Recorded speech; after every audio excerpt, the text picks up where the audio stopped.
The afternoon sun burned hot against the cracked pavement as Sergeant David Carter adjusted his worn-out military cap, his gaze fixed ahead. The world had changed since he last stepped foot in this city, his city, but some things, he figured, stayed the same. He had served his country, risked his life, and came home expecting peace. Instead, he found himself face to face with a harsh reality. Officer Mark Reynolds tightened his grip on his baton, watching David approach. To him, it was just another day, another routine patrol, another moment where he felt the need to assert his authority. But today was different. Today, his actions would have consequences he never saw coming. Just down the street, in a crowded city bus, a teenager named Jamal shifted in his seat, feeling the weight of the long school day pressing against his shoulders. He was young, bright, and always taught to do the right thing. So when he saw the pregnant woman step onto the bus, her tired eyes scanning the full seats, he didn't hesitate. He stood up, motioning for her to take his place. The woman, Sarah, smiled, a small, grateful smile that carried something deeper. She reached into her purse, pulling out a folded note. As she handed it to him, her hands trembled slightly, as if the words inside carried a weight she had held for too long. Jamal hesitated, his fingers tightening around the paper. What could it possibly say? Outside, David stood tall, refusing to be disrespected. But Officer Reynolds saw it differently. He saw defiance. He saw a man who needed to be put in his place. The moment his boot lifted off the ground, aimed at David's chest, he didn't realize he was making the biggest mistake of his career. And just as Jamal unfolded the note, his eyes widening at the words before him, the sound of a scuffle outside made heads turn.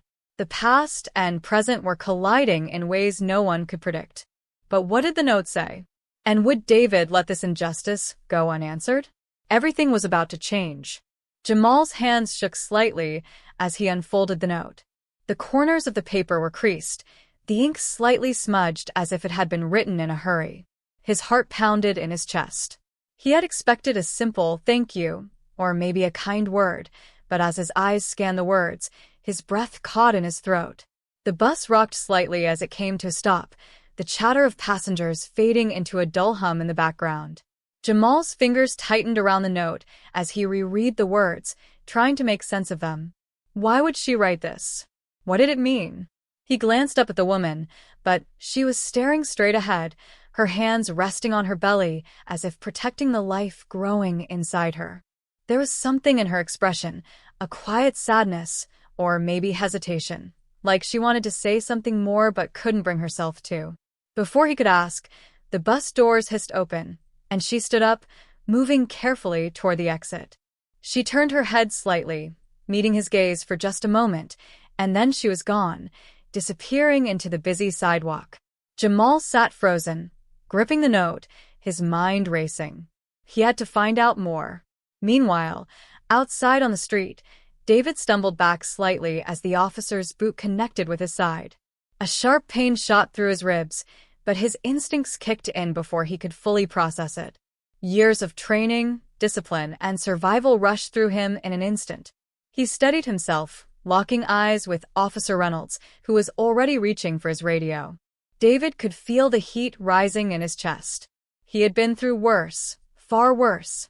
He had stood in battlefields, faced enemies who saw him as nothing more than a target. But never had he expected to come home and be treated as if he didn't belong, as if his service meant nothing. The crowd that had been watching murmured among themselves, a few people pulling out their phones. A woman gasped. A man took a cautious step forward but hesitated, unsure of whether to intervene.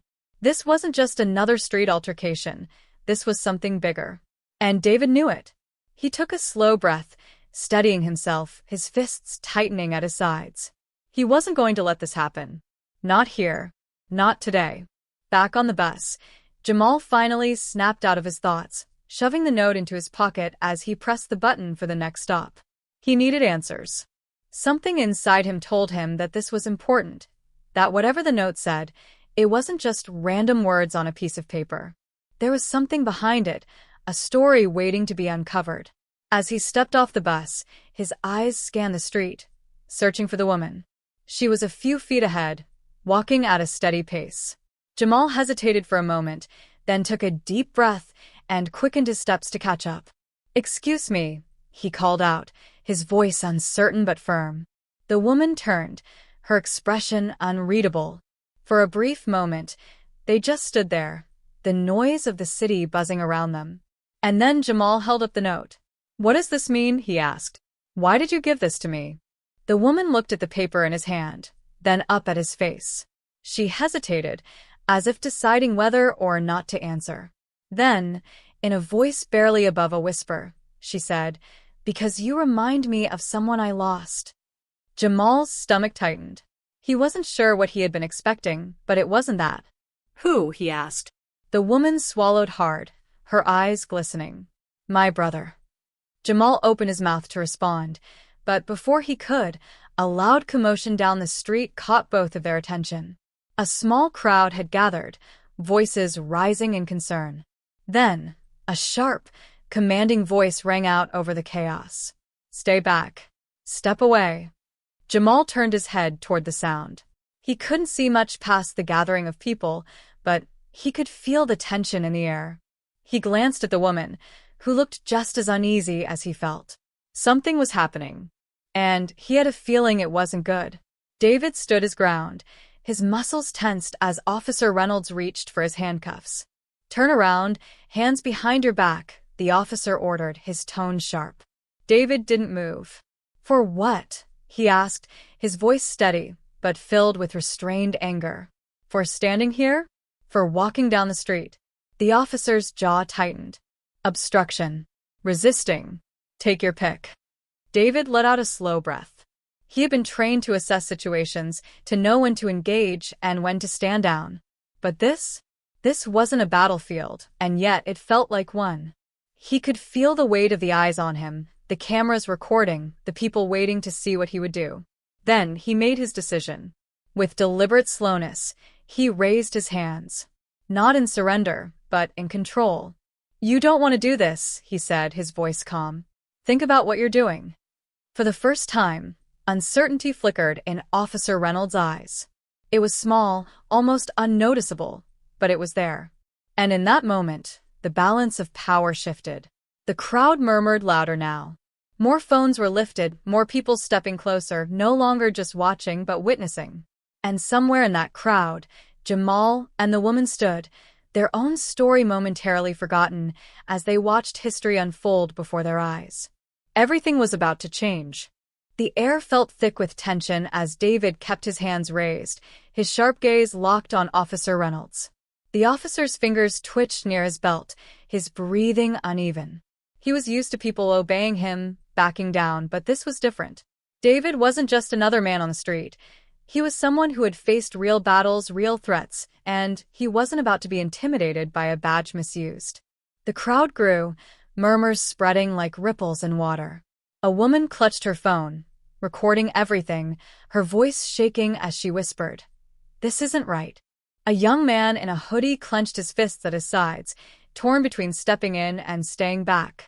A father with his daughter on his shoulders watched warily, as if trying to decide whether this was a lesson about the world he wanted his child to see. Jamal stood frozen, still gripping the note in his hand. The words from the woman, her brother, the loss, lingered in his mind, but now they felt distant. His eyes flickered between the officer and David. He didn't know this man, didn't know what had led up to this moment, but something about the way David carried himself, strong, unshaken, reminded him of his own grandfather, a man who had taught him to always stand tall, no matter what. The woman beside him, Sarah, exhaled sharply. She had seen enough moments like this in her lifetime, seen how these stories ended. She placed a hand on her belly, instinctively protective, as if shielding her unborn child from a world she wasn't sure how to explain. "Do something," Jamal whispered, barely realizing he had spoken. Sarah hesitated, then stepped forward, her voice soft but clear. "Officer," she called out, her words cutting through the murmurs. "What's he being arrested for?" Reynolds shot her a sharp look. "Ma'am, stay back." "But why?" she pressed. "What did he do?" David's lips twitched in the slightest hint of something, approval, maybe. The crowd had been silent witnesses, but now, with Sarah speaking up, their courage grew. "Yeah," a voice added. "What's he done?" "Is this how we treat our veterans?" another person called out. The shift was happening, small but powerful. David could feel it, the way the air around him changed. He had seen it before, not here, not like this, but in places where the tide of a moment turned, where people made a choice to stand or stay silent. Reynolds' jaw clenched. He glanced around, realizing too late that this wasn't just about him and David anymore. It was bigger than that now. The weight of the cameras, the voices, the growing pressure, it was pressing down on him, making him second-guess his next move. And David saw it. "You don't want to do this," David repeated, his voice steady, measured. "You know you don't." For a long second, everything hung in the balance. The city noise in the background seemed to fade, the only sound the rustling of clothes, the shuffle of feet. Then, from the distance, another officer approached, moving fast. "Reynolds," the man called, a hint of urgency in his voice. "Step back." Reynolds hesitated, his pride warring with reason. His fingers twitched again, as if he was still debating, still deciding. And then, slowly, he lowered his hand. David didn't move. He didn't need to. The moment had passed, the balance shifting. The tension in the crowd didn't ease, not completely, but there was a shift, an exhale of breath as people exchanged glances. Some still held their phones up, but the moment of impact, the moment where everything could have gone in a much worse direction, had been avoided. Jamal let out a breath he hadn't realized he was holding. He turned to Sarah, but her eyes were still locked on David, something unreadable in them. "Come on," she said quietly, nudging Jamal's arm. "We need to go." Jamal frowned but nodded, his mind still tangled in the moment. As they turned to leave, he cast one last glance at David. Their eyes met, just for a moment, and Jamal felt something pass between them, an unspoken understanding. This wasn't over. And somehow, he knew their paths would cross again. Jamal walked beside Sarah, his mind still tangled in everything that had just happened. The note in his pocket felt heavier now, like it carried more than just words. He stole a glance back at the crowd, at David standing tall, at Officer Reynolds retreating slightly, his face stiff, with barely concealed frustration. It wasn't over, not really. The tension still lingered in the air, like a storm waiting to break. Sarah was quiet as they moved down the sidewalk, her steps slower than before. Jamal could feel the weight of something unspoken between them. He wanted to ask more about her brother, about what she had meant, but before he could, she stopped. "I shouldn't have gotten involved," she murmured, more to herself than to him. Jamal frowned. "Why not? You did the right thing." Sarah let out a shaky breath. "That's not always enough." She looked around, as if checking for something, or someone, before finally turning to face him fully. "You're a good kid," she said, her voice softer now. "And you probably don't know it yet, but small choices like the one you made today, they can change everything." Jamal swallowed. He wasn't sure what she meant exactly, but something about the way she said it sent a chill down his spine. He reached into his pocket, feeling the note between his fingers. "You said I reminded you of your brother." Sarah hesitated, her gaze dropping to the ground. "I did. What happened to him?" For a moment, she didn't answer. Then, finally, she said, "He was in the wrong place at the wrong time." Jamal waited for more, but she didn't say anything else. Before he could push further, a noise in the distance made them both turn. A voice, sharp, commanding, cut through the air.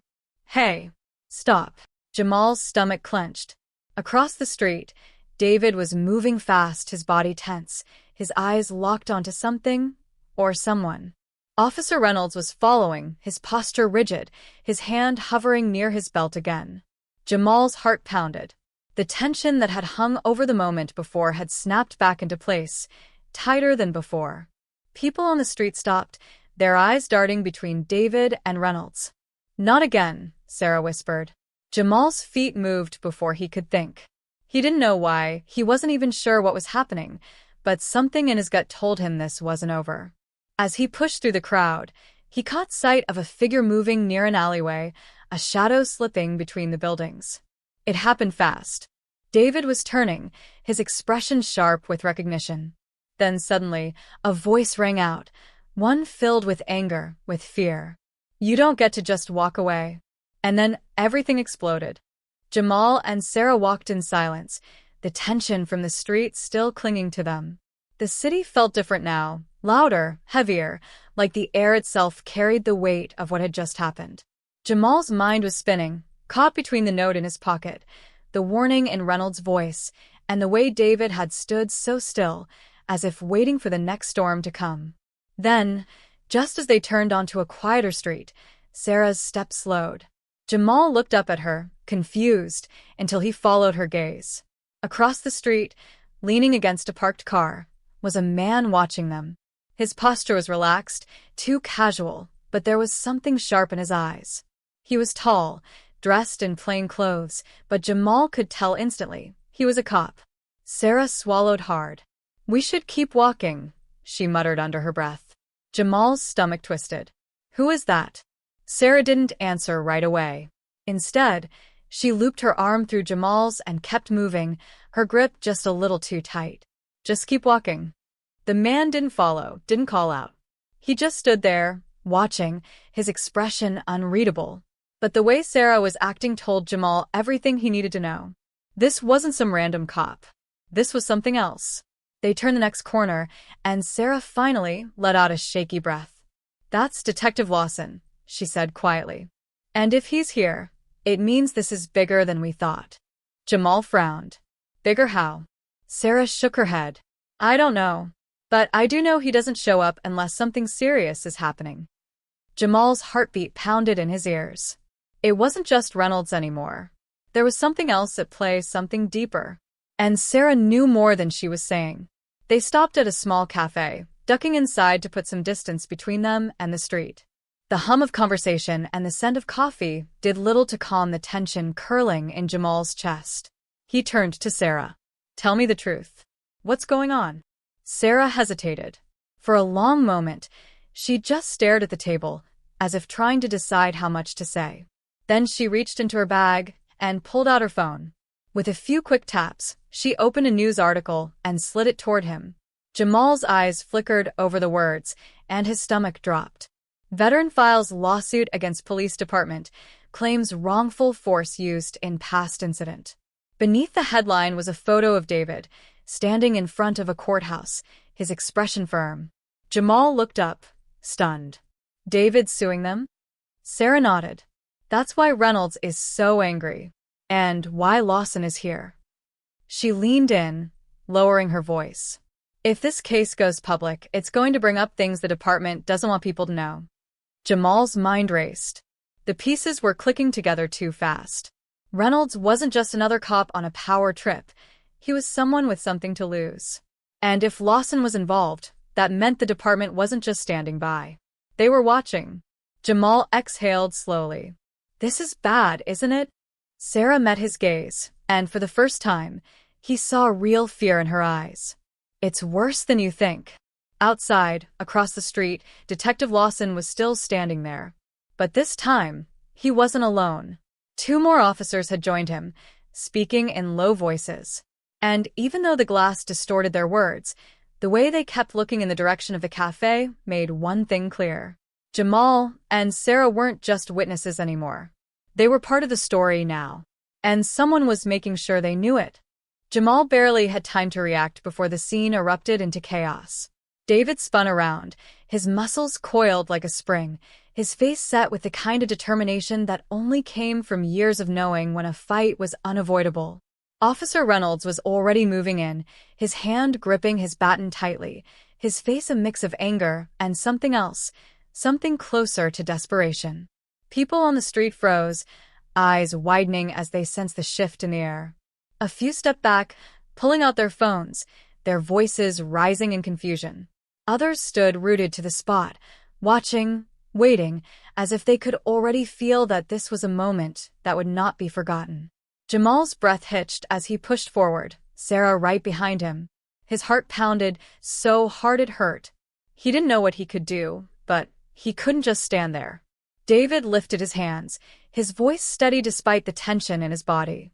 "I'm not resisting," he said, loud enough for everyone to hear. "You need to stand down, officer." Reynolds' jaw tightened. His grip on the baton didn't loosen. His chest rose and fell with quick, sharp breaths. "You think you can just walk away after what you did?" Reynolds shot back, his voice trembling slightly, though whether it was from anger or something else, Jamal couldn't tell. David's expression didn't change.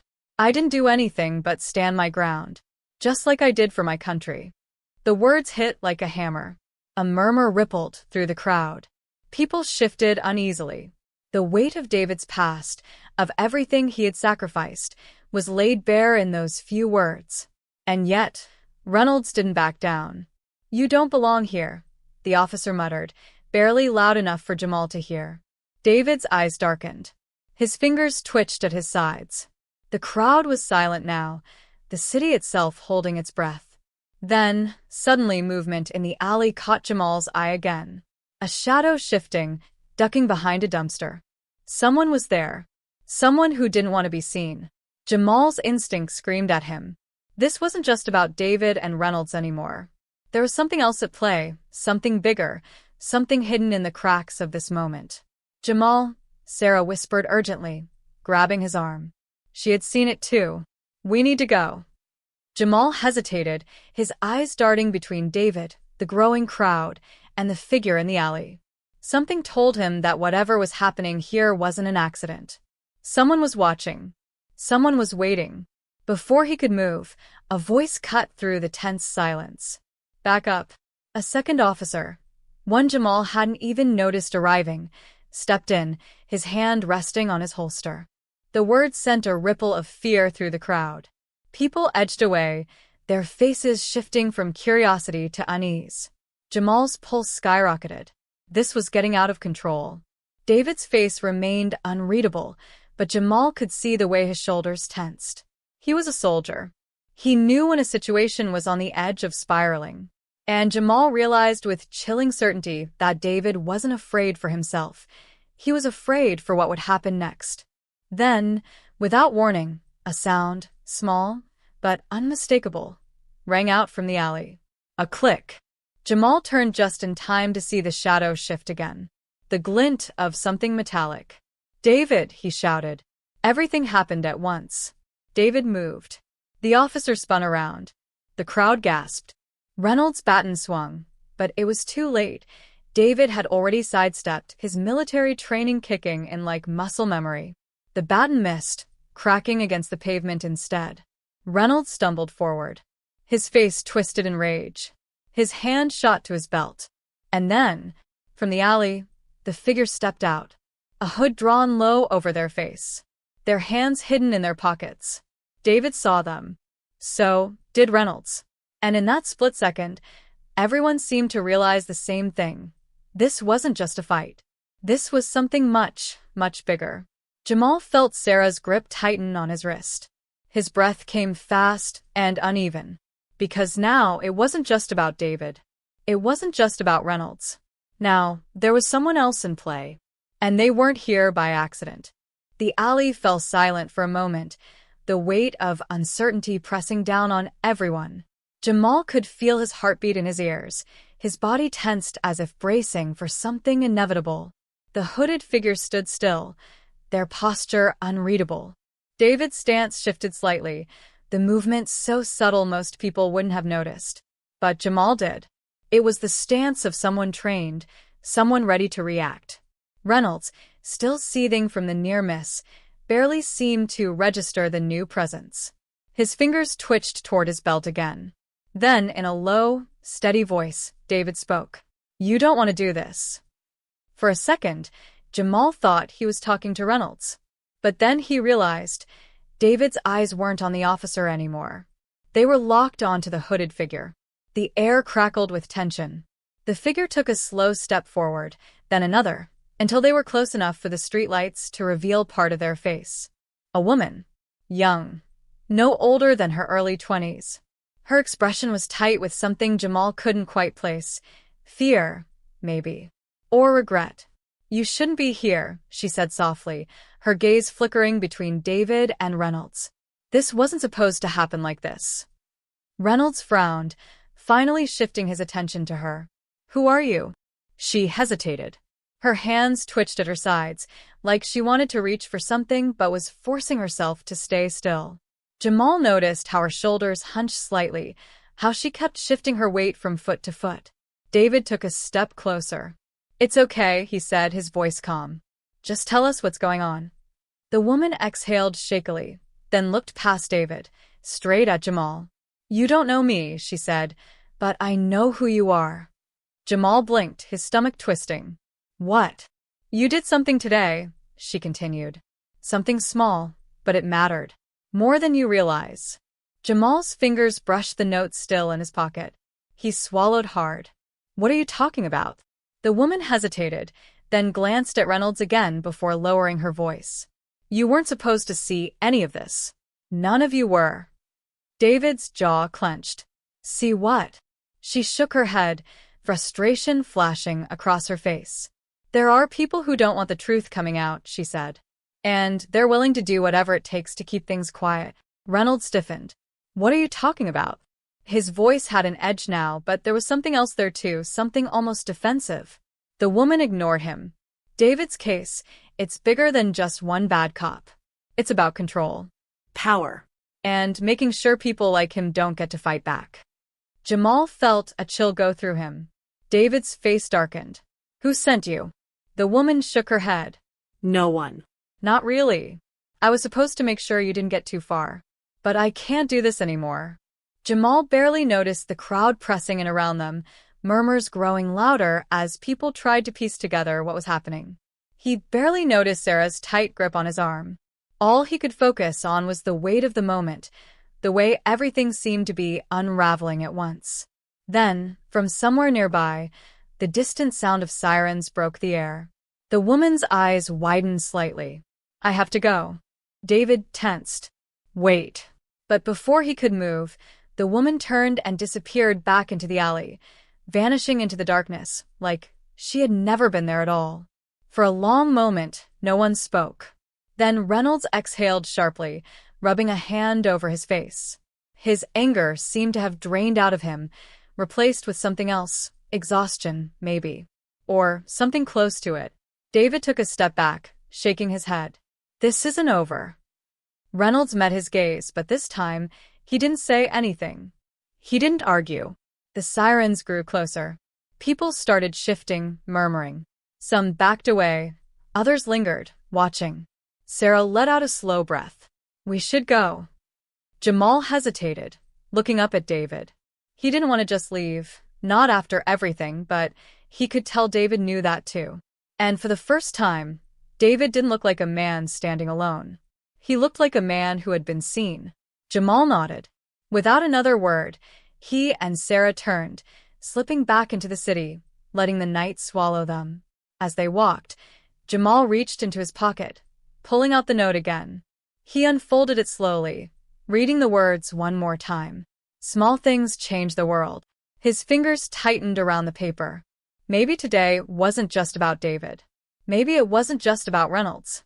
Maybe it was about all the moments in between, the ones that seemed small but weren't. The choices people made when they thought no one was watching. Jamal glanced at Sarah, then back at the street behind them. He didn't know what would happen next. But for the first time, he knew one thing for sure. This was just the beginning.